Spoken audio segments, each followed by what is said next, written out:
Отопительный сезон в Якутии еще не закрыт, но энергетики Якутской ГРЭС начали подготовку к предстоящему осенне-зимнему периоду. В этом году ремонтная кампания на ГРЭС-1 стартовала с капитального ремонта газотурбинной установки номер 8. Подробности в материале Ульяны Шагиной.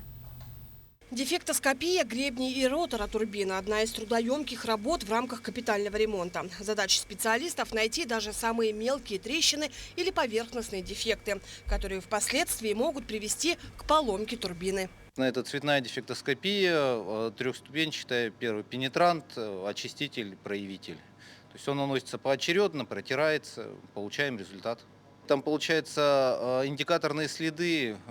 Если дефект округлый, да, там точка. Если дефект протяженный в виде трещины, там ломаная линия. Собственно, по ним мы выявляем дефекты. Газотурбинная установка – это сердце Якутской ГРЭС. На ГРЭС-1 таких установок 5.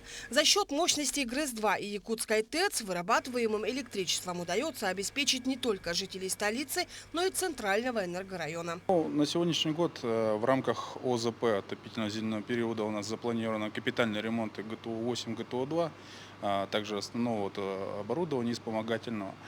Параллельно также на этот год запланированы ремонты пиковых водогрельных котлов, газопроводов, оборудование по жидкому топливу. То есть полный объем, все, что в этом году запланировано, у нас все происходит в штатном режиме. Центральный щит управления полностью контролирует режим работы всей станции, в том числе и во время капитального ремонта. Если возникнет какая-либо непредвиденная ситуация, изменение любых параметров на табло, сработает световая и звуковая сигнализация.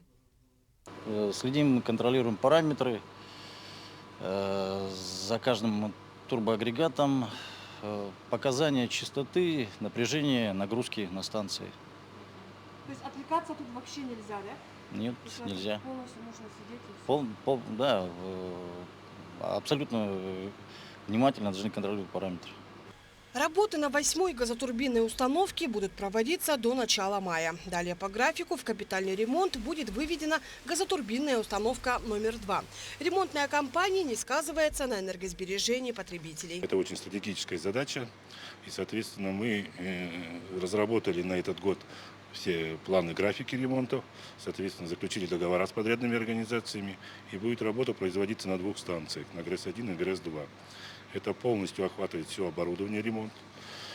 И, как всегда, ежегодно мы подготовимся в установленные сроки и в ноябре получим паспорт готовности. Для этого все у нас есть и запчасти, и люди. 5 газотурбинных установок Якутской ГРЭС-1 предварительно будут эксплуатироваться до 2026 года. Далее здесь планируется запуск второй очереди Якутской ГРЭС-2, строительство которой уже ведется. Ульяна Шагина, Григорий Николаев, Якутск.